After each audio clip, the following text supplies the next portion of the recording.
البته یک داستانی هم من به ذهنم میاد از ماه رمضان همون سالهای اولیه دبستانم که هنوزم اون حالت خوشش در ذهن من هست و من نمیدونم چی بود. شاید مثلا کلاس احتمالاً دوم دبستان بودن یا سوم دبستان، 8 سالم بود یا 7 سالم بود. من از خونه ما آمدم که بیام و برم نماز بخونم، نماز صبح بخونم. وقتی آمدم تو حیاط مسجد احساس کردم که این حیاط یه مرتبه مثل یه نورافکنی نورانی کرد این رو و حس کردم از بالا هست این نور. من سرم بلند کردم دیدم یک چیزی داره از بالا میاد پایین. حالا مثلا من بگم یک چیزی شبیه مثلا 1 متر در 2 متر در 3 متر، یک حجم اینجوری، منتها کاملا نور، یک پارچه نور، هیچ دیگه غیر از تلالو نور من چیزی نمیدیدم و دیدم این آمد از بالا آمد و درست تو حیاط این مسجد قرار گرفت و من حس کردم که گویی یک هودجی هست داخلش افرادی هستن.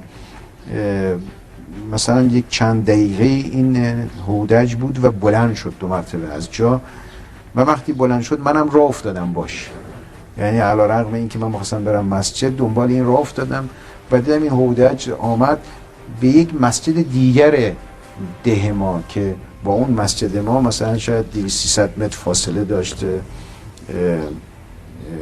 اون مسجد ما مسجد پشت خندق معروف بود، این که مسجد بعدی که من میگم به مسجد بیرون دژ گفتن، مسجد بیرون دژ.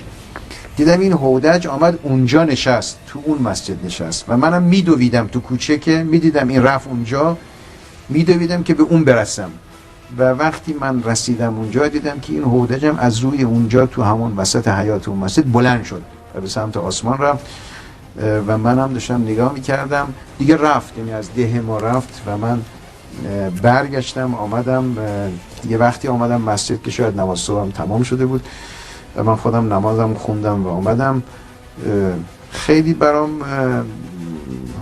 جالب توجه بود، هنوزم برام روشن نیست اصلا اون چی بود، اون منظره‌ای که من دیدم اصلا واقعیتش چی بود برا من.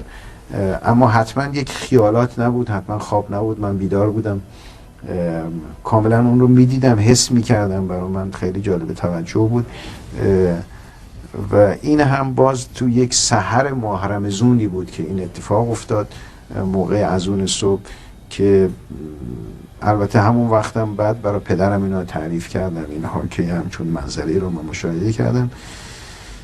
جزو یکی از نکات بیادماندنی من در تاریخ زندگیم هست که هنوزم برای من آشکار و روشن نیست که اون چی بود من دیدم.